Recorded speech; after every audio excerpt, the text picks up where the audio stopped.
Xodiyev akademik kun savol loyihasi 17-kun 1-savolimiz demak.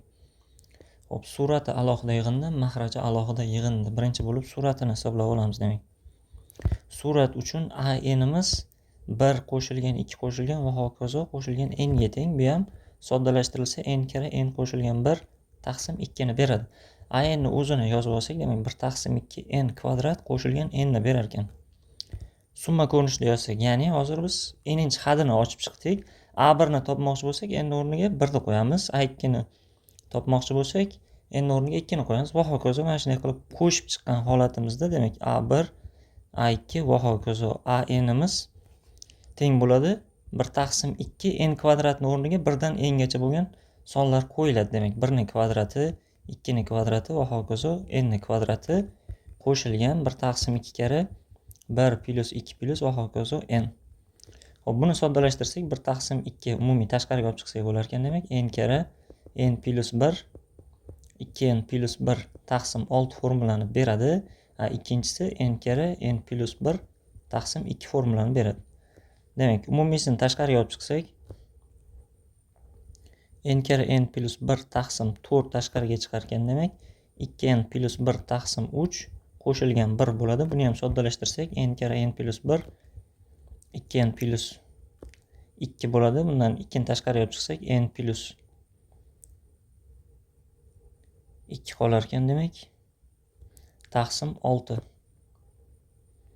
Xo'p, 3 ga 1 ni qo'shsak 4 bo'ladi. 2 ni tashqariga olib chiqsak n plus 2 qoladi. Demak birinchi yig'indimiz, ya'ni suratimiz n kara n plus 1 n plus 2 taqsim 6 ni berar ekan. Mahrajini soddalashtirib olishimiz kerak. Uning uchun buni salgina silishtirib qo'yamiz bu yoqqa.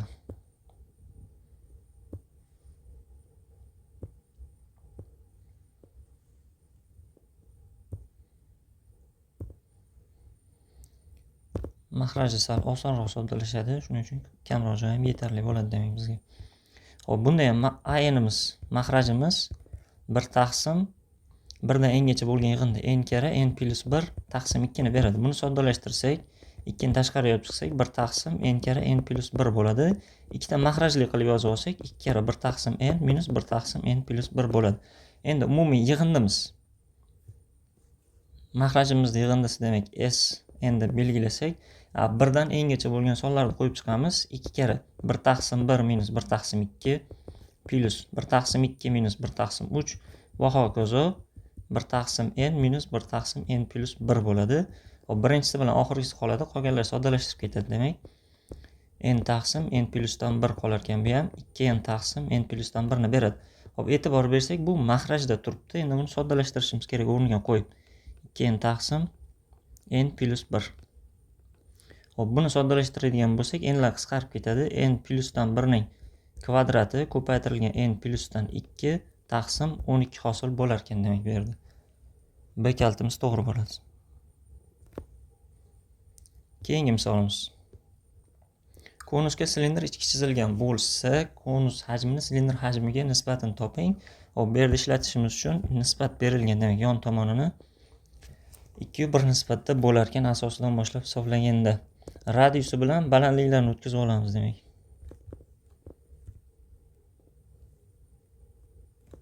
Radius, bunisi ham radius bo'ladi, balandligini o'tkazdik. Xo'p, e'tibor bersak bu yerga o'xshashlikka tushib qoladi. A bo'lsa bu yerni B deb A deb belgilasak, bu yerga ham 2A to'g'ri keladi. Radius deb belgilasak, xo'p, bitta A ga bitta radius to'g'ri kelsa, 3ta ga 3R, ya'ni 3ta radius to'g'ri keladi. H deb belgilasak, jamisiga 3H edi, bunga 2H to'g'ri keladi. Demak, so'ralgan nisbatimiz konus hajmini silindr hajmiga nisbat edi. Konus hajmimiz 1 taqsim 3 pi r kvadrat.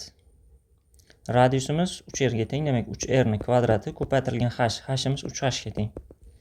Taqsim pi r kvadrat. R ni qiymati o'ziga teng. Ko'paytirilgan h 2h ga teng bo'ladi bu yerda. Soddalashtirsak 9 taqsim 2 qolar ekan. Bu ham 4,5 ni beradi. Sekal to'g'ri. Keyingi misolimiz. ABCD parallelogram uchun EF'imiz 2, FK'miz 4, KL'imiz 3 bo'lsa, LP kesmani uzunligini toping. Xo'p, bu yerda o'xshashlikka qo'yamiz, chunki parallelogramni qarama-qarshi tomonlar o'zaro parallel bo'ladi.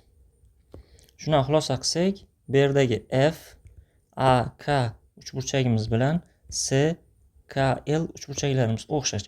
4 ga moslab mana bu qismini 4A deb belgilasak, 3 ga moslab buni 3A deyishimiz kerak. Hop, birinchi o'xshashligimiz demak F, A, K o'xshash bo'ldi. L, C, K ga.